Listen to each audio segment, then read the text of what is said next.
नमस्कार, जय हिंद साथियों। एक बार फिर से स्वागत है आपका मेरे YouTube चैनल स्टडी विद सागर में। आशा करता हूँ आप सब लोग अच्छे होंगे और आपकी तैयारी अच्छी चल रही होगी।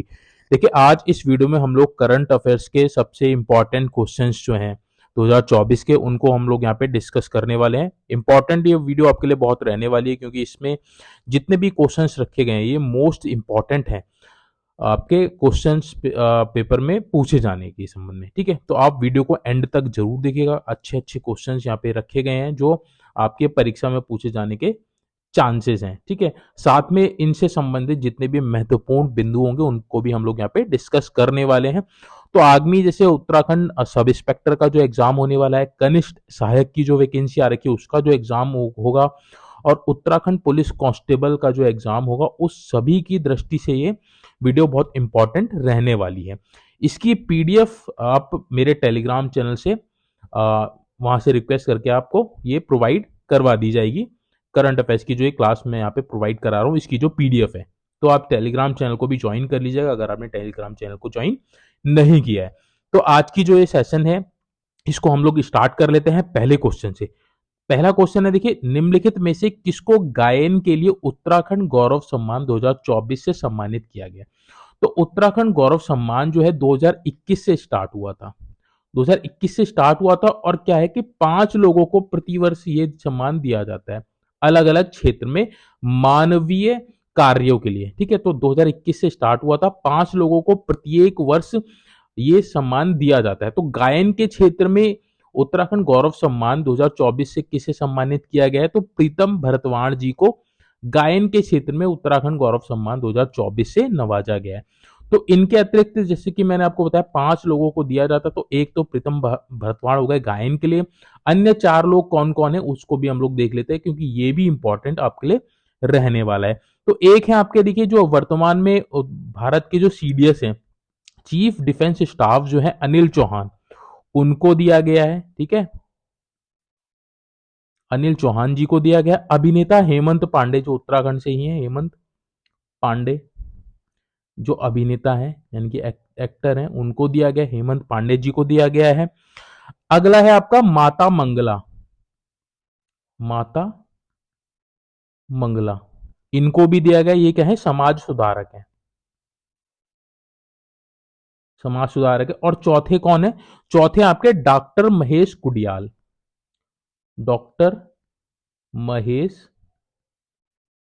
कुडियाल, ये चिकित्सक हैं, इनको भी ये सम्मान दिया गया। तो 5 लोग हो गए, एक प्रीतम भरतवाण, अनिल चौहान, हेमंत पांडे, माता मंगला और डॉक्टर महेश कुडियाल। तो इन 5 लोगों को दिया गया है अ, उत्तराखंड गौरव सम्मान 2024। तो अलग अलग क्षेत्र में दिया है। गायन में पूछा है तो गायन में किसको दिया? प्रीतम भरतवाण जी को दिया। 2021 में उत्तराखंड गौरव सम्मान शुरू हुआ था, 5 लोगों को प्रतिवर्ष ये सम्मान दिया जाता है। ठीक है, इतने पॉइंट्स आपको इस वाले क्वेश्चन से याद रखने थे। होप सो आपको ये समझ में आ गया होगा।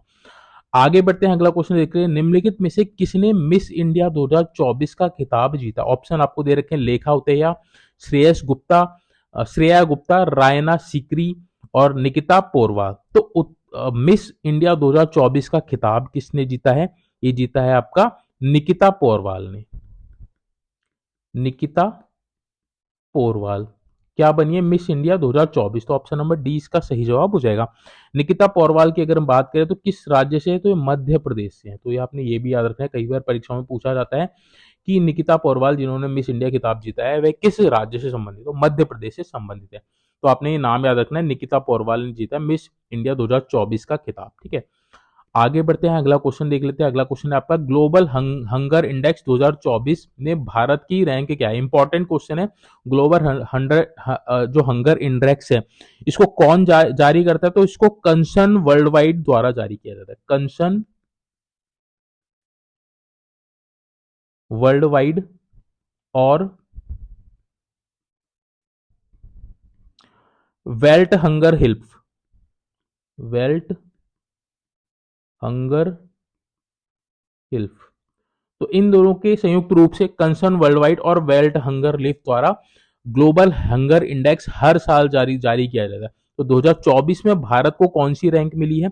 2024 में भारत को जो रैंक मिली है 105 मिली है। ठीक है, कितने देशों में से? 127 देशों में से। तो 127 देशों में से 105 रैंक भारत को प्राप्त हुई है। अगर हम बात करें कि इसमें स्कोर कितना मिला है, तो स्कोर भारत को मिला 27.3 पॉइंट इसमें मिले आपको, ठीक है, 100 आउट ऑफ 100 में से, ठीक है, आउट ऑफ 100 में से 27.3 पॉइंट इसमें मिले हैं। तो 105वीं रैंक प्राप्त की है भारत ने 127 देशों में से ग्लोबल हंगर इंडेक्स में। तो ये आपने रैंक याद रखनी है 105। पाकिस्तान की बात करें तो पाकिस्तान को कौन सी रैंक मिली है?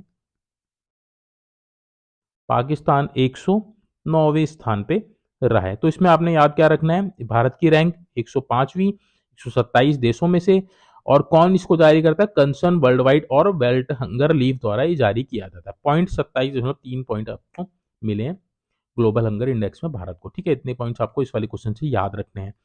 आगे बढ़ते हैं, अगला क्वेश्चन, उत्तराखंड में पहली टाउनशिप किस स्थान पर स्थापित करने की योजना बनाई गई है? तो देखिए श्रीनगर, जो उत्तराखंड का जो श्रीनगर है पौड़ी गढ़वाल में, उसमें उत्तराखंड की पहली टाउनशिप कहाँ? श्रीनगर में, श्रीनगर में स्थापित करने की योजना योजना बनाई जा रही है। यानी कि जो पहली टाउनशिप जो बनेगी उत्तराखंड में, श्रीनगर में बनेगी। श्रीनगर में देखिए जो आपका बेल केदार है, बेल केदार और बेलकंडी मार्ग जो है आपका, बेलकंडी मार्ग, इसके साथ लगे जो क्षेत्र है वहां पे ये टाउनशिप स्थापित की जाएगी। तो आपने आंसर क्या लगाना है? श्रीनगर लगाना है। तो श्रीनगर में उत्तराखंड की पहली टाउनशिप स्थापित की जा रही है। तो ये आपने इसको याद रखना है, ठीक है। ऑप्शन नंबर सी इसका सही जवाब हो जाएगा। आगे बढ़ते हैं, अगला क्वेश्चन देख लेते हैं। अगला क्वेश्चन है आपका फिफ्थ, सेमी कंडक्टर नीति लागू करने वाला देश का पहला राज्य कौन सा है? तो सेमी कंडक्टर नीति लागू करने वाला जो भारत का पहला राज्य है वह कौन है? गुजरात है, ठीक है। गुजरात ने यह नीति गुजरात ने सेमी कंडक्टर नीति 2022 से 2027 लागू की है। तो सेमीकंडक्टर नीति लागू करने वाला पहला राज्य आपका गुजरात हो गया। सेमीकंडक्टर क्या होता है? देखिए सेमीकंडक्टर जैसे आपके फोन्स हो गए और आपका जैसे लैपटॉप हो गए, आपके कंप्यूटर्स हो गए, तो उसमें सेमीकंडक्टर और भी कई आजकल देखिए सारे जितने भी वो आ रहे हैं आपके इलेक्ट्रॉनिक्स आइटम्स जो आ रहे हैं, सब में सेमीकंडक्टर का प्रयोग होता है।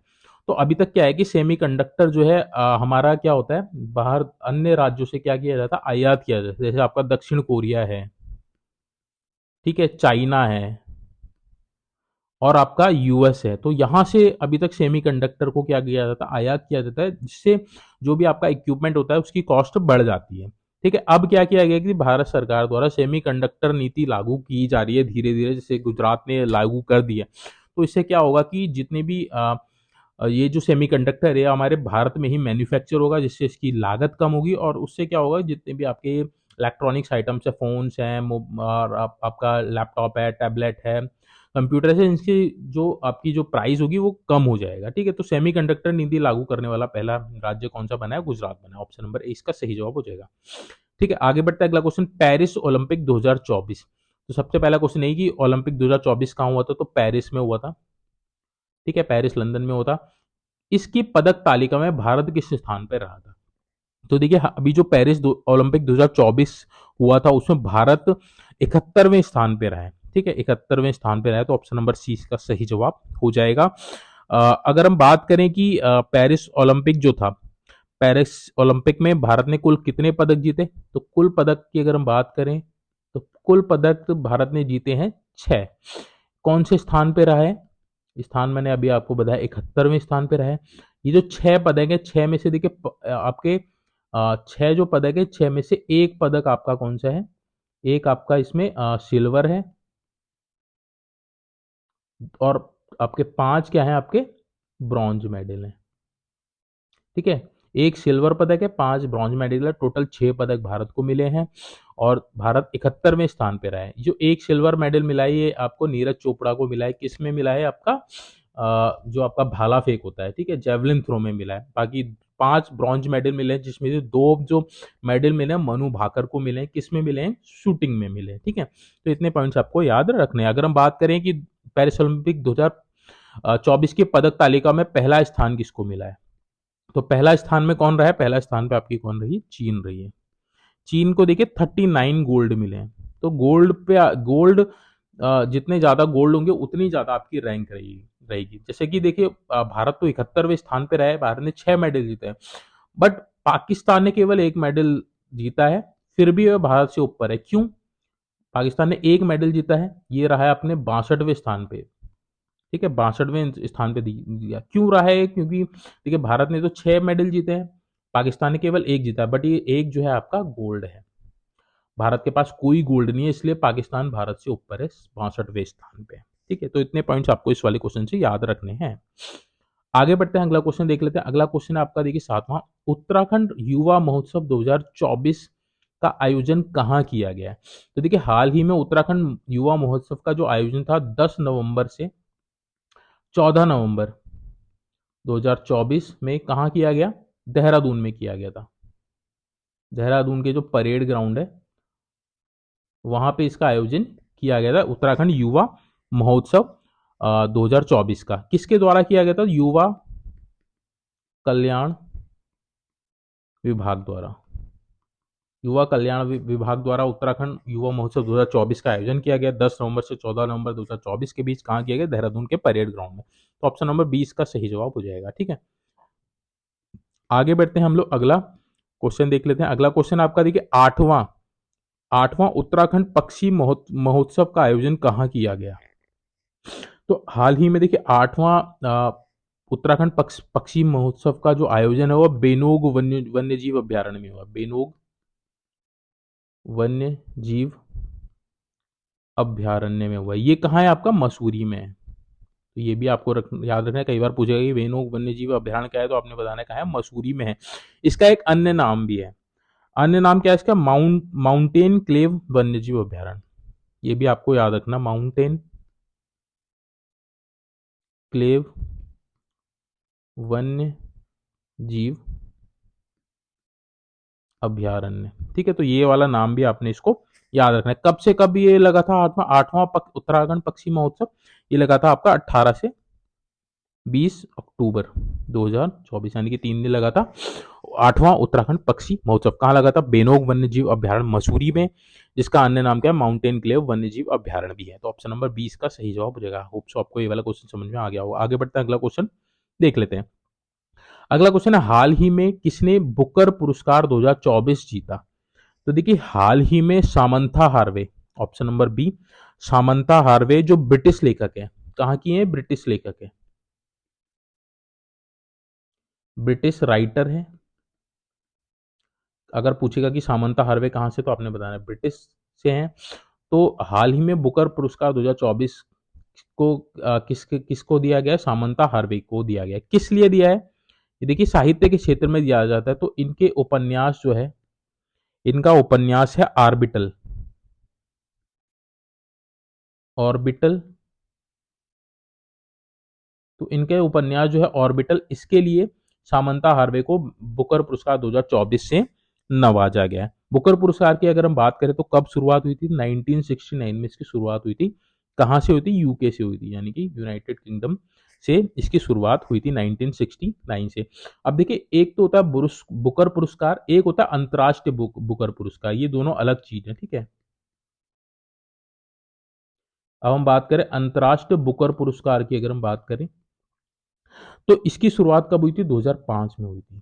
ये आपका बुकर पुरस्कार का था जो सामंथा हार्वे को दिया। अब मैं बात कर रहा हूँ अंतर्राष्ट्रीय बुकर पुरस्कार, इसकी शुरुआत 2005 में हुई थी। अगर हम बात करें 2024 के लिए किसको दिया गया है अंतर्राष्ट्रीय बुकर पुरस्कार? तो देखिए जेनी एपनबैक, जेनी एरपेनबैक द्वारा लिखित, मतलब इसने एक बुक लिखी है जिसका अनुवाद किसने किया है? अनुवाद किया है आपका माइकल हॉफमैन ने। उस उपन्यास का नाम क्या है? उस उपन्यास का नाम है कैरोस। ठीक है, तो कैरोस को दिया गया है, कैरोस उपन्यास को दिया गया है अंतर्राष्ट्रीय बुकर पुरस्कार 2024 का पुरस्कार। किसने लिखा है? जेनी एपनबैक ने इसको लिखा है। इसका अनुवाद किसने किया? माइकल हॉफमैन ने किया है। तो आपने 3 नाम याद रखने हैं, जेनी एपनबैक जिसने इसको लिखा है उपन्यास कैरोस को, जिसका अनुवाद किया है माइकल हॉफमैन ने। तो अंतर्राष्ट्रीय बुकर पुरस्कार 2005 में शुरू हुआ था, 2024 के लिए ये आपको मैंने बता दिया, कैरोस को दिया गया है। ठीक है, तो इतने पॉइंट्स आपको इस वाले क्वेश्चन से याद रखने थे। आगे बढ़ते हैं, अगला क्वेश्चन देख लेते हैं। अगला क्वेश्चन देखिए, हाल ही में भारत का पहला एनालॉग स्पेस मिशन कहाँ शुरू किया गया है? तो भारत का देखिए हाल ही में एक एनालॉग स्पेस मिशन शुरू किया गया है। ये कहाँ किया गया है? लद्दाख के कारगिल में। लद्दाख के लेह में।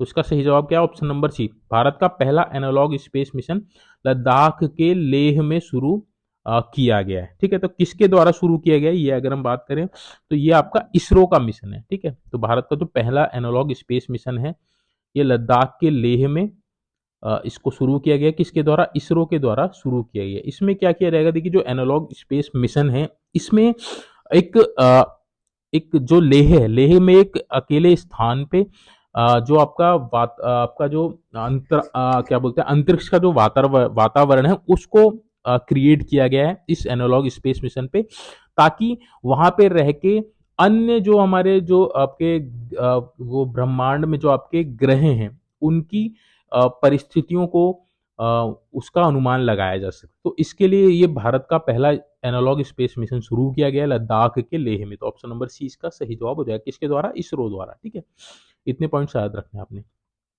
आगे बढ़ते हैं, अगला क्वेश्चन, अंतरिक्ष अभ्यास 2024 का उद्घाटन कहाँ किया गया है? तो अंतरिक्ष अभ्यास 2024 का उद्घाटन नई दिल्ली में किया गया। ऑप्शन नंबर 20 का सही जवाब हो जाएगा। ये जो आपका अभ्यास है कब से कब तक? 11 से 13 नवंबर तक ये चला 2024। अंतर्राष्ट्रीय अभ्यास 2024 का उद्घाटन कहाँ किया गया? नई दिल्ली में 11 नवंबर से 2024। इतने पॉइंट्स आपको याद रखने हैं। आगे बढ़ते हैं, अगला क्वेश्चन देख लेते हैं। नवंबर 2024 में 2024 संयुक्त राष्ट्र जलवायु परिवर्तन सम्मेलन कॉप 29 का जो हाल ही में सम्मेलन हुआ है उसका सम्मेलन ये कहाँ सम्मेलन हो रहा है? 2024 में कॉप 29 का सम्मेलन कहाँ हो रहा है? ये हो रहा है आपका बाकू में। बाकू जो कहाँ है आपका? ये आपका अजरबैजान में। बाकू कहाँ है आपका? अजरबैजान में। तो आपको बाकू याद रखना है। कॉप 29 का जो सम्मेलन है बाकू में हो रहा है। ऑप्शन नंबर सी इसका सही जवाब हो जाएगा। अगर हम बात करें कॉप की पहली बैठक कब हुई थी, तो कॉप की जो पहली बैठक हुई थी ये आपकी 1995 में 1995 में हुई थी। कहाँ हुई थी? ये आपके जर्मनी के बर्लिन में। जर्मनी के बर्लिन में हुई थी आपकी पहली बैठक 1995। 2024 की बैठक कहाँ हो रही है कॉप 29 की? ये बाकू अजरबैजान में हुई है। ऑप्शन नंबर सी इसका सही जवाब हो जाएगा। आगे बढ़ते हैं, अगला क्वेश्चन देख लेते हैं। अगला क्वेश्चन आपका देखिए, भारत ने हाल ही में नवंबर 2024 में स्वदेशी रूप में से विकसित आकाश एक मिसाइल प्रणाली है। सतह से हवा में मार करने वाली मिसाइल प्रणाली किस देश को निर्यात की है? तो आकाश एक क्या है आपकी मिसाइल प्रणाली है। ठीक है, ये आपकी मिसाइल प्रणाली और पूर्णतः स्वदेशी है, यानी कि भारत द्वारा ही निर्मित की गई है आपकी प्रणाली है। अभी कह रहे हैं कि 2024 में स्वदेशी रूप से विकसित आकाश सतह से हवा पे मार करने वाली मिसाइल किस देश को निर्यात की है? तो ये आपकी प्रणाली है, ये आपकी क्या है? सतह से हवा पे मार करने वाली, सतह से हवा पर मार करने वाली। ये आजकल ये 2024 में किस देश को निर्यात की गई है ये आपसे पूछा है। ऑप्शन दे रखे हैं आपका फिलीपींस, अर्मीनिया, वियतनाम और इजराइल। तो ये जो आकाश मिसाइल प्रणाली है अर्मेनिया, जो अर्मेनिया देश है इसको निर्यात की गई है। ठीक है, तो ऑप्शन नंबर 20 का सही जवाब हो जाएगा। तो कितनी मिसाइल प्रणाली? 15 आकाश मिसाइल प्रणाली, ठीक है, निर्यात कर रहा है अर्मेनिया को। कौन? भारत। ठीक है, तो आपको इतने पॉइंट्स इसको इस वाले क्वेश्चन से याद रखने हैं। ठीक है, आगे बढ़ते हैं हम लोग, अगला क्वेश्चन देख लेते हैं।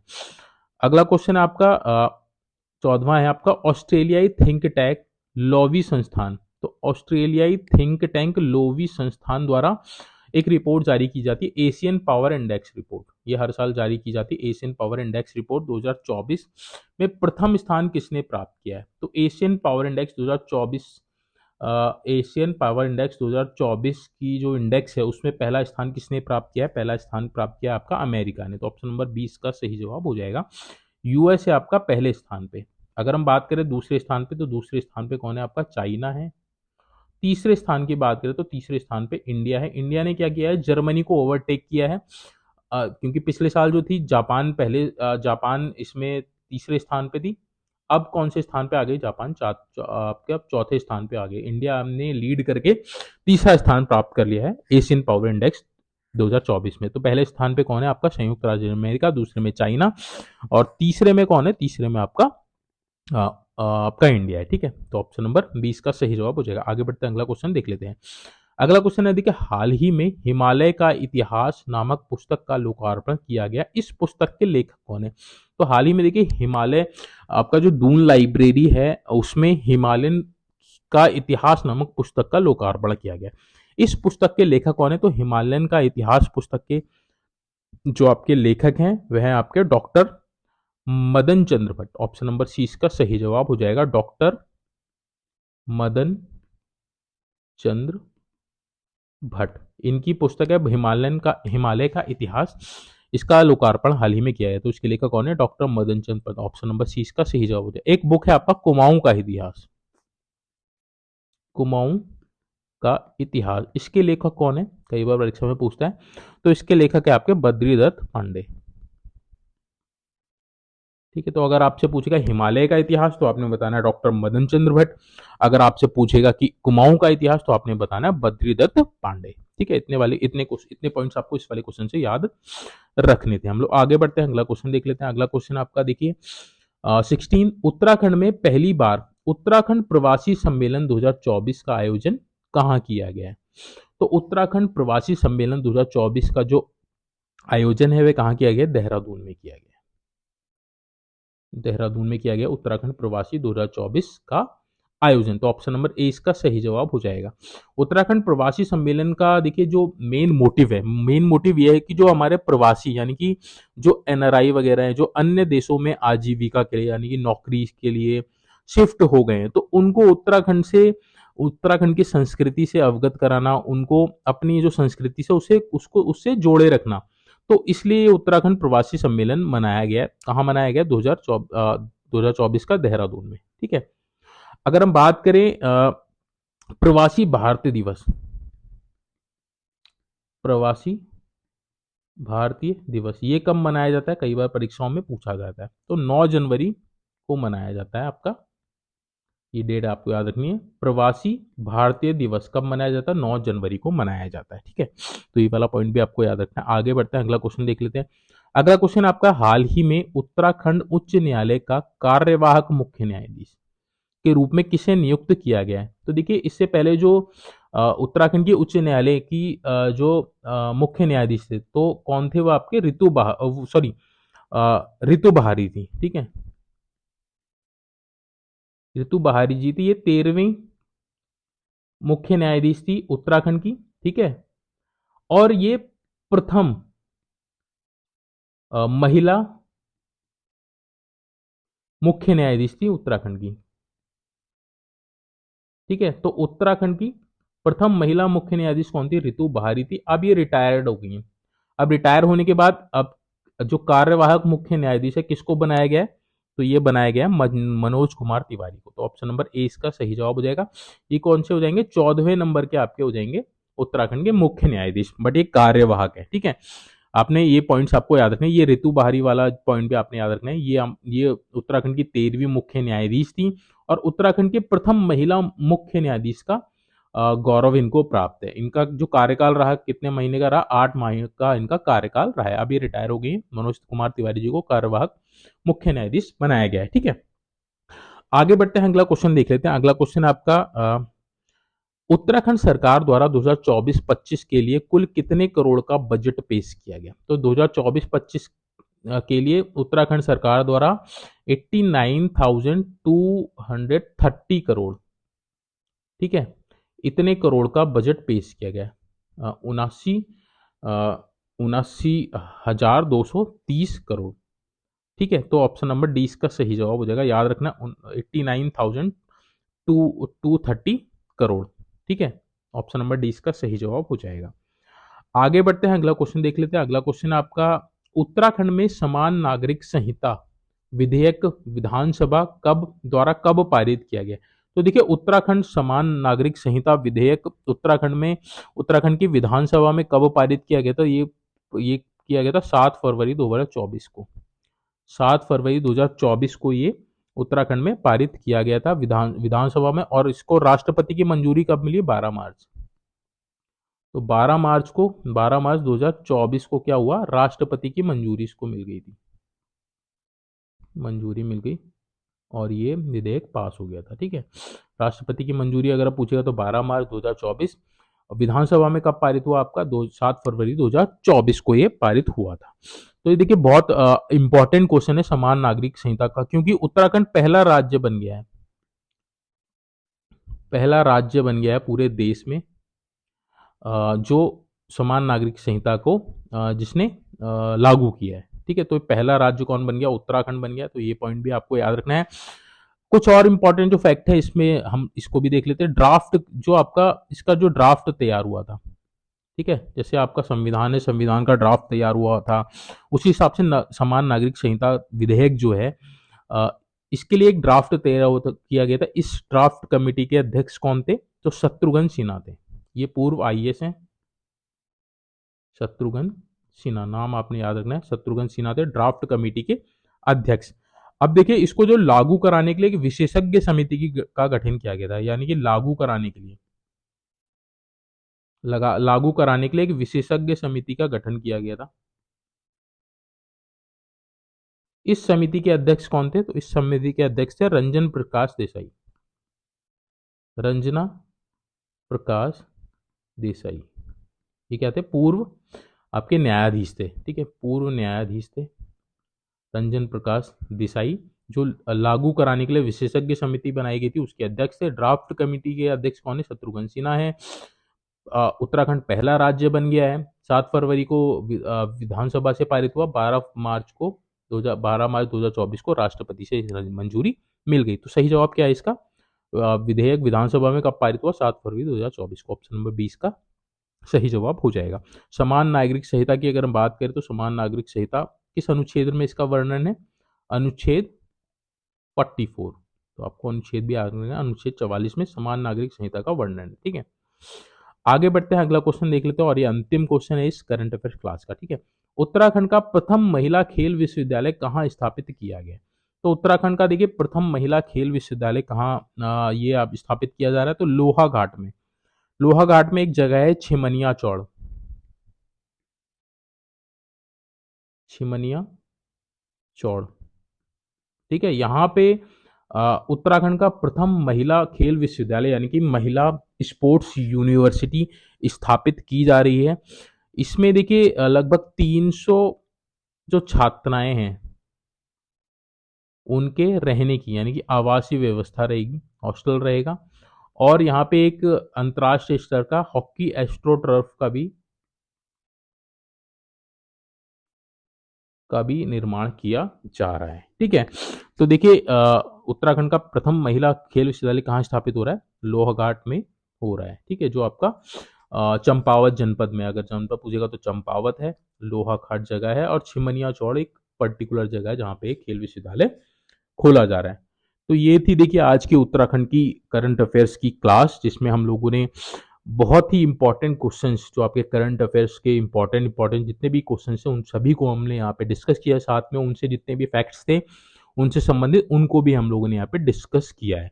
होप सो आपको क्लास अच्छी लगी होगी और समझ में भी आई होगी। अगर आपको क्लास अच्छी लगी तो प्लीज़ कमेंट बॉक्स में मेंशन जरूर कीजिएगा, इससे मेरे को भी मोटिवेशन मिलेगा ताकि इस तरह की वीडियोस आपको और भी प्रोवाइड कराई जाएं जब तक आपको सरकारी नौकरी नहीं मिल जाती है।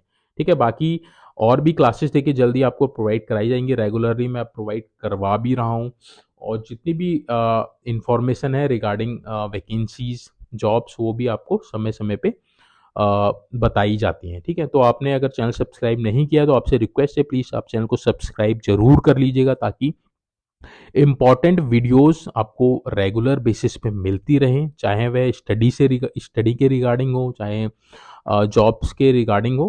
तो आपको इन्फॉर्मेशन मिलती रहेगी। और जितने भी, अगर आप सब्सक्राइब कर रखे हैं पहले से ही बट आपने नोटिफिकेशन आइकन ऑन नहीं किया है, तो आप नोटिफिकेशन आइकन को भी ऑन कर लीजिएगा, ताकि जो भी वीडियोस डाली जाए उसका नोटिफिकेशन आपको मिल सके और आपको कोई भी जो इम्पोर्टेंट वीडियो आपसे मिस ना हो सके। ठीक है। बाकी देखिए, इस वीडियो की अगर आपको पीडीएफ चाहिए तो टेलीग्राम चैनल है स्टडी विद सागर नाम से। ठीक है, लिंक मैंने अपने चैनल के अबाउट सेक्शन में दे रखा है, आप वहाँ से जाके भी ज्वाइन कर सकते हैं। नहीं तो आप टेलीग्राम पे जाके स्टडी विद सागर नाम से चैनल सर्च करके आप वहाँ से उसको ज्वाइन कर सकते हैं। वहाँ पे मैं ये वीडियोस ये आपकी जो पीडीएफ है इसको मैं शेयर कर दूंगा, ताकि आपको एक आपके पास ये बैकअप रहे, कभी आपको रिवीजन करना हो तो आप इसका रिवीजन इजीली कर सकते हैं। ठीक है। चलिए, आज का जो सेशन है इसको हम यहीं पे एंड करते हैं। जल्द ही मिलेंगे नेक्स्ट वीडियो के साथ। अपनी जो तैयारी है उसको कंटिन्यू रखिए, सही डायरेक्शन में आप बढ़ते रहिए, सक्सेस आपको जरूर मिलेगी। Thank you so much watching this.